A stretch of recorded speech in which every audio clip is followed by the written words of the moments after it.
Perkenalkan, nama saya Bio Sukendebo. Nama saya Tifarin Gaulia. Oke.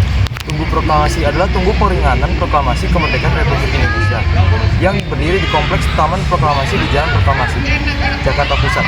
Taman tersebut berlokasi di bekas kediaman Soekarno di Jalan Penggangsaan Timur 56. Rumah tersebut telah dihancurkan. Ada lokasi pembacaan proklamasi kemerdekaan. Pada kompleks juga terdapat monumen dua patung Soekarno-Hatta berukuran besar yang berdiri berdampingan, mirip dengan dokumentasi foto ketika naskah proklamasi pertama kali dibacakan. Di tengah-tengah dua patung proklamator terdapat patung naskah proklamasi terbuat dari lempengan batu marmer hitam, dengan susunan dan bentuk tulisan mirip dengan naskah ketika naskahnya. Kompleks Taman Proklamasi terletak di sebidang tanah tempat bekas kediaman Soekarno di Jalan Penggangsaan Timur 56. Presiden Soekarno mengatakan kemerdekaan Indonesia pada 17 Agustus 1945 dari teras depan rumah ini. Rumah tersebut kemudian dikenal sebagai Tugu Proklamasi. Untuk menandai ulang tahun pertama kemerdekaan Indonesia, sebuah tugu peringatan dalam bentuk obelisk kecil dibangun pada tahun 1946 oleh kelompok Ikatan Wanita di Jakarta. Tugu peringatan ini dikenal sebagai Tugu Peringatan 1 Tahun Republik Indonesia, dibangun di halaman depan Gedung Proklamasi. Kemudian tugu tersebut dinamai ulang sebagai Tugu Proklamasi. Nama saya Monalisha Dinata. Nama saya Zogina Fitra.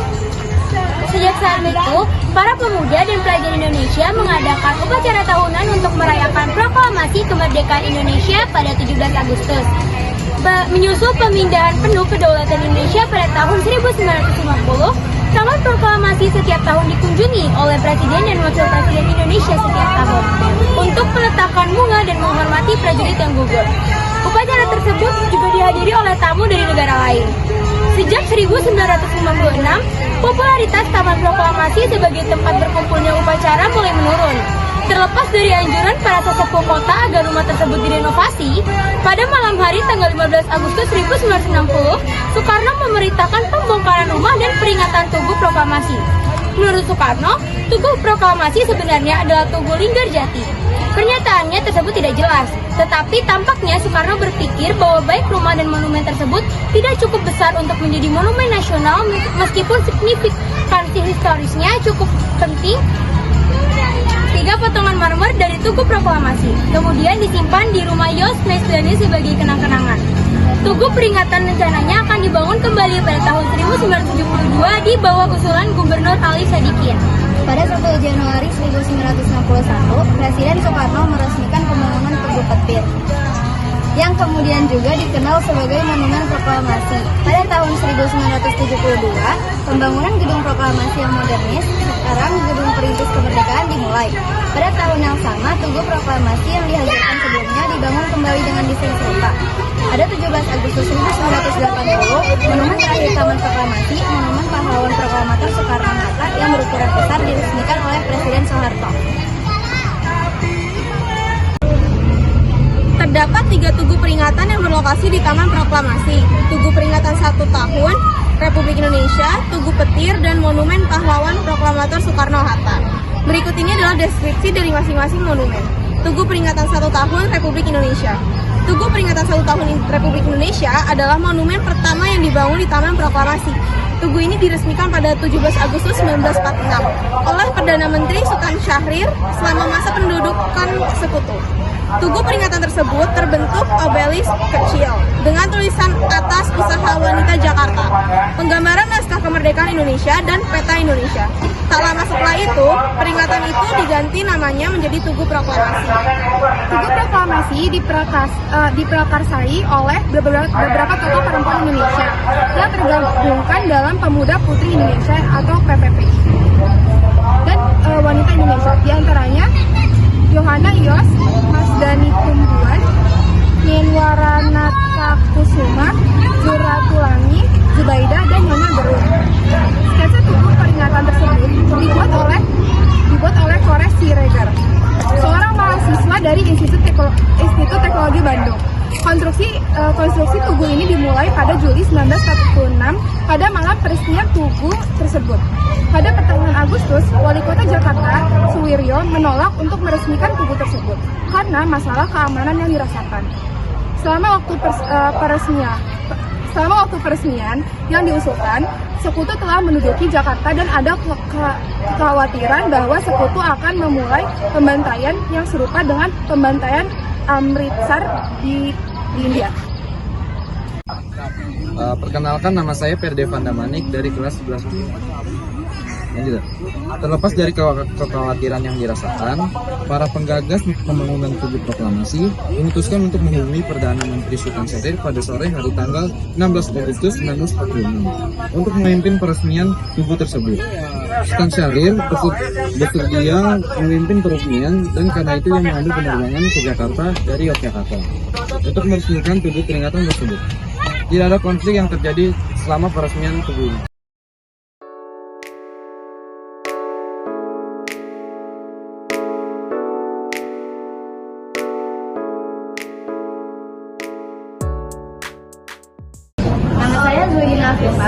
Nama saya Manusia dari Kata. Tidak jauh dari Taman Suropati, Jakarta, terdapat sebuah bangunan yang kini difungsikan sebagai museum perumusan naskah proklamasi. Gedung yang didirikan sekitar tahun 1920-an itu dibangun oleh arsitektur berkebangsaan Belanda bernama J.L. Blankenburg. Berdasarkan catatan pengelola museum, bangunan museum perumusan naskah proklamasi didirikan di atas lahan seluas 3.914 meter persegi dengan luas bangunan mencapai 1.138 meter persegi. Terletak di Jalan Imam Bonjol nomor 1, Jakarta Pusat, bangunan Museum Perumusan Naskah Proklamasi memiliki sejarah kepemilikan yang panjang. Tahun 1931, bangunan ini sempat dimiliki oleh PT Asuransi Jiwasraya sebelum akhirnya jatuh ke British Consul General ketika Perang Pasifik dimulai. Perpindahan kepemilikan terus berlangsung hingga Jepang datang dan menduduki Indonesia. Perkenalkan, nama saya Nisha Permata Tradani dan saya Brigita Kristabel. Nah, kita akan melanjutkan teks tersebut.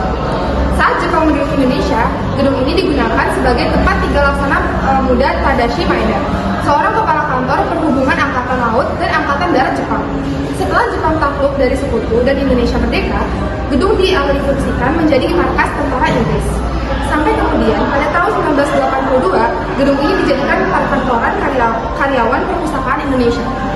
Mengingat peran pentingnya dalam proses kemerdekaan bangsa Indonesia pada November 1992, berdasarkan SK Menteri Pendidikan dan Kebudayaan, gedung yang pernah menjadi tempat tinggal Laksamana Maeda ini dijadikan museum wariwan peninggalan sejarah.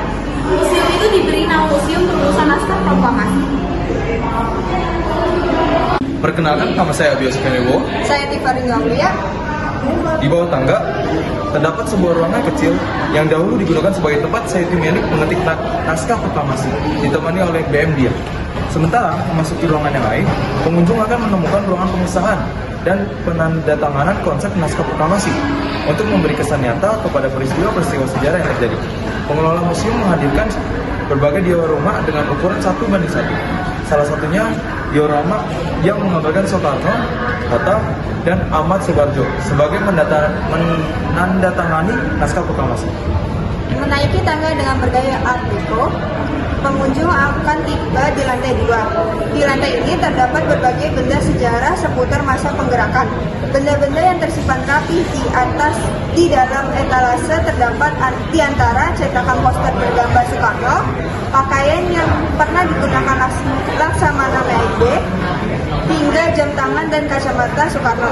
Sementara dinding-dinding ruangan ini dihiasi nukilan-nukilan sejarah masa pergerakan hingga detik-detik menjelang proklamasi kemerdekaan.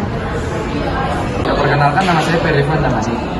Hanya dengan membayar 2.000, pengunjung sudah bisa menikmati pengetahuan sejarah seputar perumusan naskah proklamasi. Berlokasi di kawasan Menteng, Jakarta, museum ini dikelilingi pepohonan besar sehingga nampak rindang dan teduh. Mengunjungi Museum Perumusan Naskah Proklamasi merupakan salah satu upaya untuk memperkenalkan para pendiri bangsa kepada generasi penerus, sehingga mampu meningkatkan wawasan kebangsaan dan merevitalisasi kembali arti nasionalisme. Halo, perkenalkan, nama saya Perdevan Damanik. Seperti yang sudah dilihat, Saya sedang berada di ruang pengetikan di Museum Perumusan Naskah Proklamasi. Ya, di sini seperti yang bisa dilihat, di sini ada Sayuti Mary dan BMIA yang merupakan pengetik dari naskah proklamasi. Nah, ruang ini dengan perumusan dahulu dihubungkan dengan pintu kaca yang sekarang ditutup tembok baru. Di ruangan ini naskah proklamasi yang disetujui oleh hadirin diketik oleh Sayuti Mary dengan mengadakan perubahan 3 kata. Di ruang penandatanganan dan pengesahan naskah proklamasi, konsep naskah proklamasi dibacakan oleh Bung Karno di hadapan hadirin. Sebuah naskah tersebut disetujui oleh hadirin. Maka konsep naskah proklamasi itu oleh Bung Karno diberikan kepada Sayuti Mary untuk diketik di ruangan yang sekarang disebut ruang pengetikan. Setelah pengetikan selesai pada tanggal 17 Agustus 1945 sekitar pukul 04.00 WIB, Bung Karno dan Bung Hatta segera menandatangani naskah proklamasi itu atas nama bangsa Indonesia dan merupakan tanda sahnya kemerdekaan tersebut ini. Halo, nama saya Brigita Kristabel, nama saya Kisha Pemata, dan hari ini kita akan menjelaskan tentang ruangan ini. Nah, di ruangan ini adalah terjadi perumusan naskah proklamasi. Jadi menjelang dini hari sekitar pukul 3 WIB, tanggal 17 Agustus 1945, Bung Karno dan Bung Hatta serta Ahmad Subarjo memasuki ruangan makan. Mereka duduk mengitari meja makan panjang. Bung Karno duduk pula mempersiapkan draft naskah proklamasi, sedangkan Bung Hatta dan Ahmad Subarjo menyumbangkan pikirannya secara lisan. Nah, setelah teks proklamasi, dialog pertama yang dihasilkan dari kesepakatan 3 tokoh nasional itu adalah kami bangsa Indonesia dengan ini menyatakan kemerdekaan Indonesia. Kemudian kalimat kedua ditambah oleh Bung Hatta berupa pernyataan mengenai pengalihan kekuasaan. Beberapa coretan sebagai tanda pertukaran pendapat dalam merumuskannya. Setelah selesai, naskah tersebut dibawa ke serambi muka untuk dibacakan di hadapan para tokoh yang telah menunggu.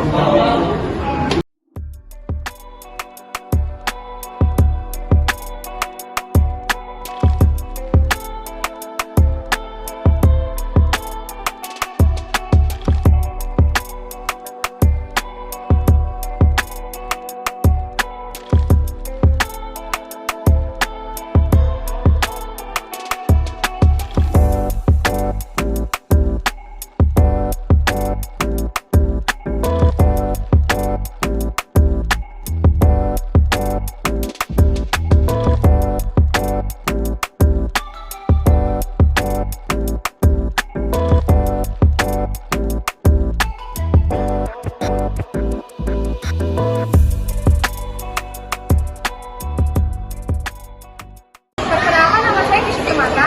Perkenalkan, nama saya Luna Alicia Dinata. Nah, sekarang kita udah ada di Monas. Ini adalah salah satu gambaran dari bawah Monas. Pada tahun 1955, Presiden Soekarno membuat sayembara desain untuk membuat monumen yang mengenai perjuangan kemerdekaan bangsa Indonesia. Sayembara ini dilakukan dalam 2 periode, yakni tahun 1955 dan 1960. Desain milik Silaban berhasil terpilih pada sayembara pertama. Namun pada sayembara selanjutnya tak satu pun karya berhasil terpilih. Presiden Soekarno kemudian memutuskan meminta kembali Silaban untuk mendesain ulang monumen nasional sesuai dengan konsep pemikirannya yang berbentuk lingga dan yoni. Selain Silaban, ada beberapa arsitek lain yang juga terlibat dalam pembangunan Monas, yaitu T.F. Sudarsono. Pembangunan Monas resmi dibangun pada 17 Agustus 1961 dan mulai dibuka untuk umum pada tanggal 12 Juli 1975.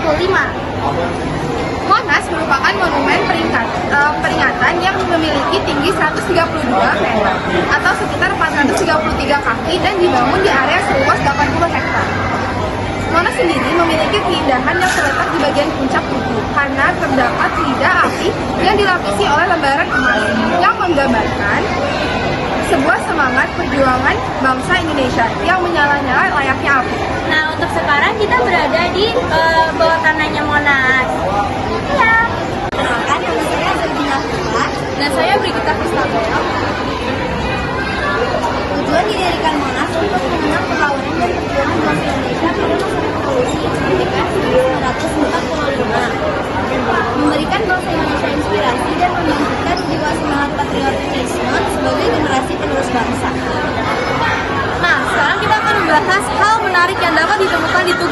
Jakarta. Yang pertama, ada relief sejarah Indonesia. Relief sejarah Indonesia yang berbentuk timbul terdapat di sekeliling monumen. Relief tersebut menggambarkan sejarah Indonesia, mulai dari masa penjajahan Belanda, perlawanan rakyat Indonesia, hingga mencapai masa pembangunan Indonesia modern. Lalu sekarang kita berada di perangan pesantren dalam penyatuan bangsa abad ke-14.